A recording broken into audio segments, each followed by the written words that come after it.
Vou te informar sobre tudo que pode acontecer em um processo de execução judicial movido pelo banco e também vou falar sobre alguns meios de defesa que a gente pode arguir aí em cada caso. A primeira coisa que o banco vai fazer é pedir a sua citação no processo, que é aquela notificação inicial que você recebe no processo, que pode ser por correios, aí chega o carteiro na sua casa, você precisa assinar o aviso de recebimento, ou então por oficial de justiça, né? Aí vai o oficial de justiça em sua casa, no seu comércio, no seu endereço, te entrega o mandado, ele lê o mandado para você e aí é feita a sua citação. Essa é a primeira coisa que vai acontecer no processo. Aí, logo depois disso, a primeira medida que o banco vai solicitar é a penhora de dinheiro, valores, né? Que é uma coisa mais fácil aí de se obter, né? Para garantir o crédito do banco. E como que isso é feito? É utilizado um sistema que é chamado Sisbajut para fazer a penhora de valores existentes em todas as suas contas bancárias. Pode ser banco digital, Nubank, Neon, todos esses, não importa. Todos os valores que estão lá na sua conta, eles, por meio desse sistema, vão ser bloqueados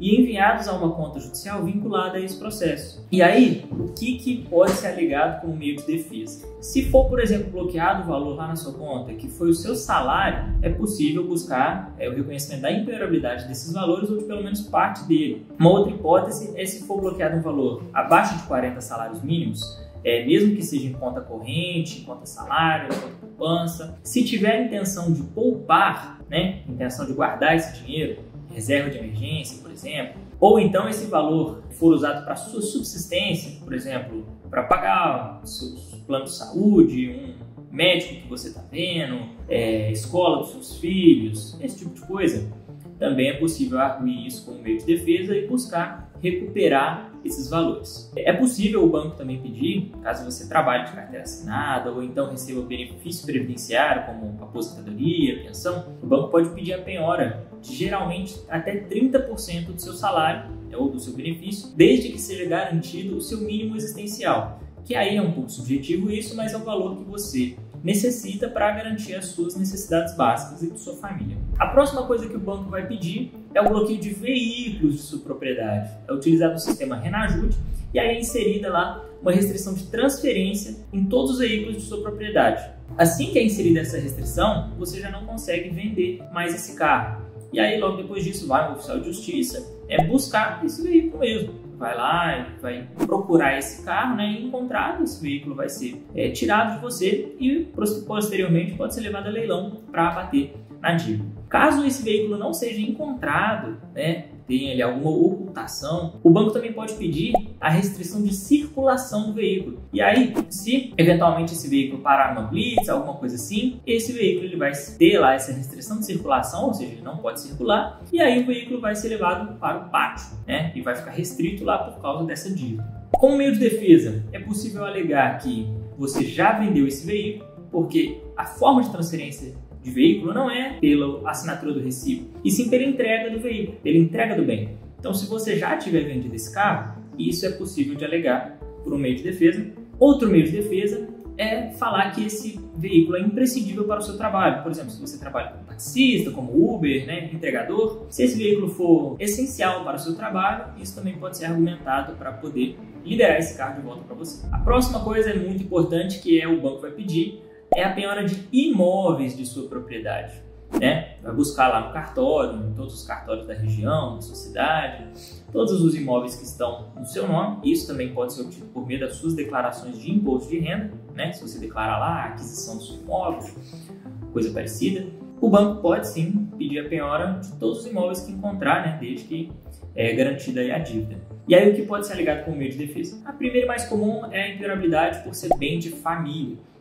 Se você, sua família ou até algum familiar, como uma mãe, uma filha, residir no imóvel, é possível alegar bem de família, tá? E você resguardar esse imóvel. É importante destacar que se você tiver oferecido esse imóvel em garantia, não é possível argumentar que é bem de família. Quando você oferece ele em garantia, você renuncia a esse direito de alegar bem de família. E também esclarecer um mito. Não interessa que você tenha mais de um imóvel. Se aquele imóvel que foi penhorado é o imóvel em que você mora ou um familiar reside, é possível sim alegar bem de família, tá bom? A próxima impenhorabilidade falando de imóvel rural, é de ser uma pequena propriedade rural trabalhada pela família. Esse conceito de pequena propriedade ele varia de região para região. Aqui na minha, que é do Triângulo Mineiro, aqui é uma propriedade rural pequena, é abaixo de 120 hectares, tá? Mas isso varia de acordo com a região. E ela tem que ser trabalhada pela família. A ideia aqui é de que é uma propriedade não muito grande, né? E de que vocês, a família, né, dos devedores, trabalhem no local para obter a subsistência.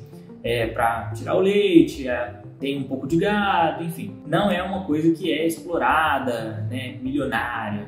É uma coisa ali para a sua sobrevivência. Então isso pode ser alegado também para ser reconhecida a imperabilidade do imóvel.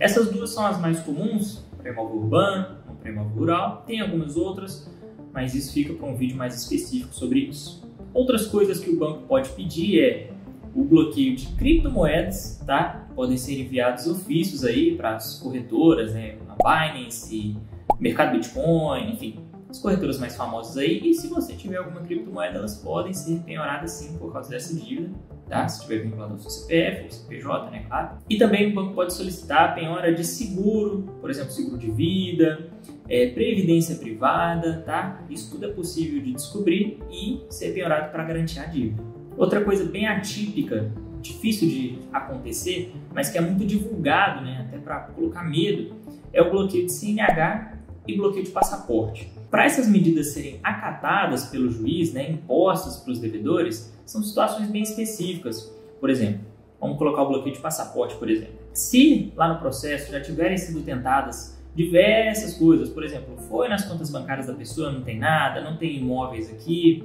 não tem veículos, enfim, não achou nada no processo, só que vai lá no Instagram da pessoa e a pessoa tá lá viajando, tá na Itália, depois tá no Caribe, e agora tá em Cancún. Então assim, a pessoa claramente tem dinheiro e não paga o processo. E com certeza essa pessoa está usando o seu passaporte, porque está viajando o tempo inteiro. Então o bloqueio de passaporte, nesse caso específico, ele é um ótimo meio de coação para fazer essa pessoa que claramente tem dinheiro pagar a dívida. Então, assim, não é simplesmente pedir isso e impor um bloqueio de carteira de motorista, de passaporte para qualquer pessoa. Tem que ter uma justificativa bem plausível. E por último, só esclarecer um mito, né, que algumas pessoas pensam, que é: você pode ser preso por causa de uma dívida bancária? Você não pode ser preso por causa de uma dívida bancária. A única situação em que você pode ser preso por causa de uma dívida é se essa dívida for relacionada à pensão alimentícia. Fora essa exceção, você não pode ser preso por causa de uma dívida.